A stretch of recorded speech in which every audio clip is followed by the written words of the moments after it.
everybody, and welcome back to Let's Talk Assassin's Creed, your number one podcast for all things Assassin's Creed. In today's episode, we're going to go through the canon storyline for Assassin's Creed Odyssey. Now, this is the canon that has been set out through the official novel that was released alongside the game. I'm going to go over different points to enhance the game. I think it's New Game Plus now, so make a New Game Plus canon if you want. But ultimately, everything in here is optional. And the reason why I'm saying it's optional is that Assassin's Creed Odyssey was designed as a multiple choice game, and with multiple choice comes multiple endings, and it's not my position to say your endings are wrong, because they are not. Every ending that has been created from Assassin's Creed Odyssey from every member is in itself a canon ending to the game. To your game, it's your story, it's how you end. But if you are a die-hard Assassin's Creed fan, or you're really intrigued in the lore, then you need an anchor into the lore. And the reason you need that anchor is because Assassin's Creed from birth to origins was always linear. There was a cause, there was an effect, there was an A to a B. There was never multiple endings because it's meant to be a game in history. The novel did explain the history and what was real and what was fiction, and it was really nice they did that, but I was kind of upset that, they didn't give you more, explain it without a book. I think it's kind of a bit of a cash grab. You spend 60 quid on a game, 8 quid on a book, bit unfair, but hey, I divulge. So, before we kick off, I would like to just say personally, this is my opinion of the canon ending and how it should end from the book. I'm not knocking anyone's endings because I've seen about 20 different endings from my mates, and some of them have made a really good storyline, especially with the romance system, how they made it Cassandra and Alexios love, then lose love. Character development through loss and love was more brilliantly designed than the novel, because the novel is pretty much a cause to effect book.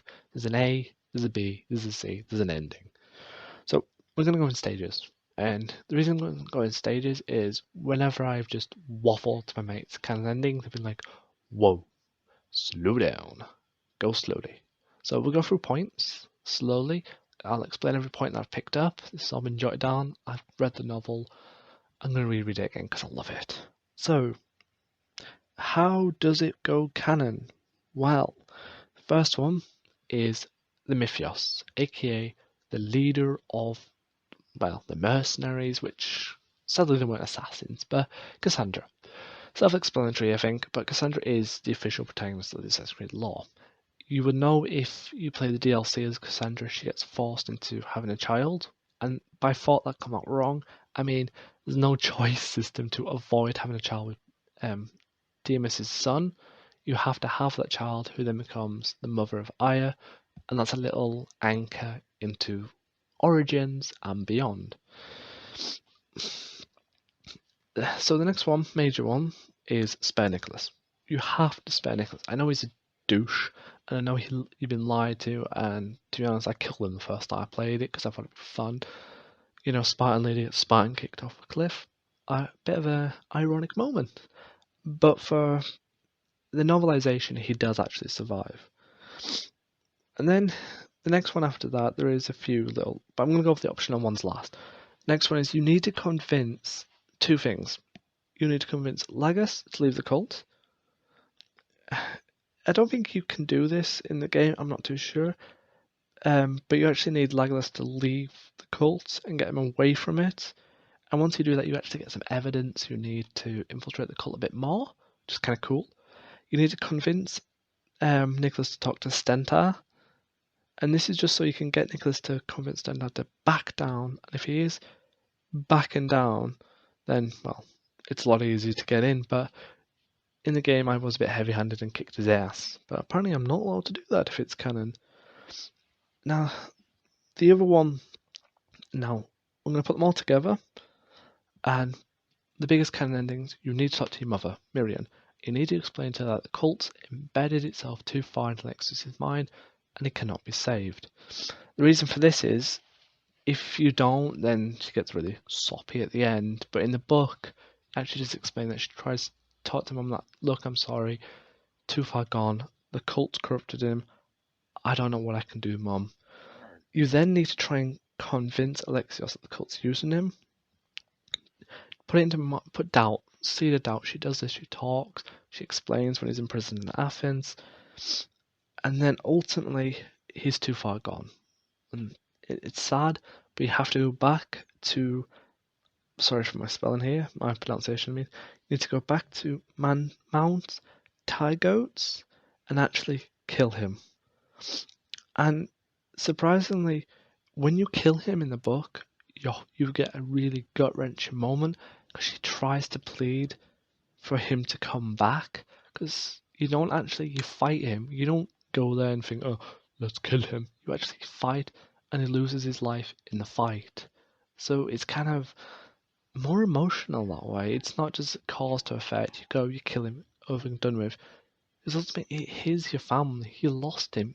This whole trip was to bring him back, find your family, get answers, and in the end, he fights you and he dies. That is kind of, it blew my mind when I read it. I thought it was a brilliant ending. Loved to see that in the game with as much emotion as the book. The other one is don't fight Pythagoras. Never fight him. When he gives you the staff, take it peacefully, because in the book he actually does die 3 days later. But that's just, a small difference to the game. But you have to take it peacefully. And now, the last major point is a very big one canonically, and is you cannot kill Aspia.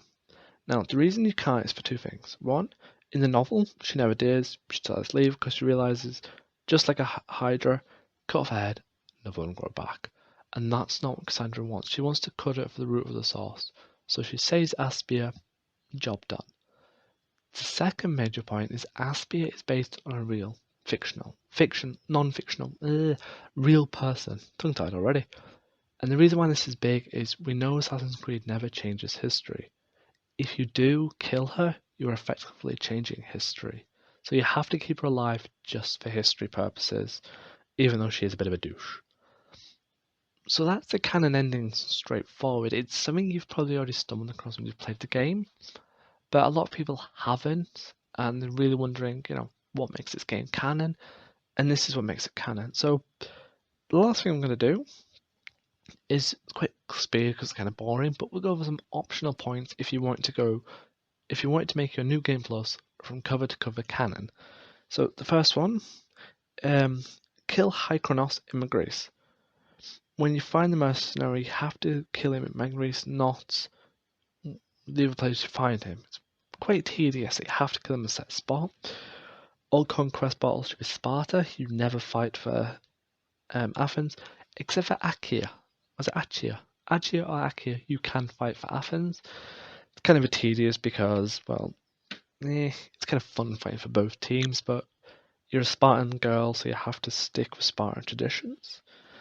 After you kill Pericles, after Pericles' Symphonium, you've got to go to Agralis and then Corinth. It's just the way she travels in the book. It's weird. So you have to save the baby in Crisis. Is it Crisis or Crisis? 1, 2. So when she's holding baby and she drops the fire and you've got to get her back, you've got to save the baby first. Don't worry, she doesn't escape because Dolps puts an axe right in her face outside the temple anyway, so she's going to meet an end sooner or later. But in the game she doesn't, so she might escape in the game, but in the book she actually dies. So could imagine if you save the baby, she's dead anyways. The next one is kill the Mongol in private in the cave. I really don't understand why it's that big, but it's something Cassandra manages to do. It's very skillfully. It's very assassinating, to be honest. In the privacy of your own homes, you get done. Kill the wolves attacking the boys in Sparta. Because in the novel, Cassandra, even though she's been dumped by the traditions, is very critical of their traditions. And she wants to kill the wolves. And then, she just wants to kill them because she doesn't like the tradition. Sorry, I said it wrong. I'm half asleep, I apologise. So she kills them and then she gets chewed out by a Sparta about it, but doesn't matter because you're the great Mythios, you can just kick her ass later. What else is there? Sorry, I'm reading off my notes. I read the book this week, jotted all the notes down in bullet points. I'm just quickly going through them. I'm sorry if this is kind of boring. Oh, actually, no, it's all of it. Oh wait, one more point. And there's a point where I did this optionally because not being is not my cup of tea. I've done it in a few games that I can have the option, but in this one I was too more focused on the story to stop and do it, and that's romance. I don't mind romance in games. It's kind of cool, like Skyrim. You can have a little husband and wife. But like games like The Witcher, I never really did the romance system. Never really. Too busy kicking monsters' asses than to go wooing somebody around the corner. So that's optional. It's whatever floats your boat, really. If you want to go be, as the old expression is, whore of Babylon and flirt with everybody, you can. If you just want to rock this world as a lone wolf, you can. At the end of the day, this is just what the novel says. Do you have to take it as law? Yeah, if you want. Do you have to make a game like this? Not really. Just play the game how you want. Enjoy the game how you want to enjoy the game. That's my motto. Now, that brings us to the end of the canon episode. I will say that I do hope, personally, that if there is another Assassin's Creed, that the choice system isn't multiple endings. Now, I love it to see different people's endings, which was epic, but I do kind of like my linear style. I don't want it to go back to the old ways. I want like Origins linear style. I would really love, though, how Skyrim does it, where you got the dialogue option to talk, so you can still pick how you talk. That'd be epic. I just don't want multiple endings. Maybe multiple endings to side quests, or still a bit of romance in side quests. That'd be cool, but just one linear cause to effect story. But again, that's my personal opinion, and I would love to actually hear your thoughts. Hit me up on Twitter at LetCreed, Facebook Assassin's Creed Let's Talk, and now Instagram Assassin's Creed Let's Talk. And you can also find my email on there if you would like to email me privately to either take part in a future collaboration or just to say you suck, because I probably do suck at talking because my mic is terrible. But I would love to hear what you guys like me to talk about next week. I've got a few ideas in mind, just non-solid yet. I think I'm just going to talk of something cool and keep it a surprise. Maybe play a little Easter egg hunt, from tomorrow, which is Sunday, can't even get my days right, till Thursday. Little Easter eggs in every post every day of what the topic will be. Yeah, I'm going to do that actually. I'll try that. So thanks for tuning in, and I can't wait till next week.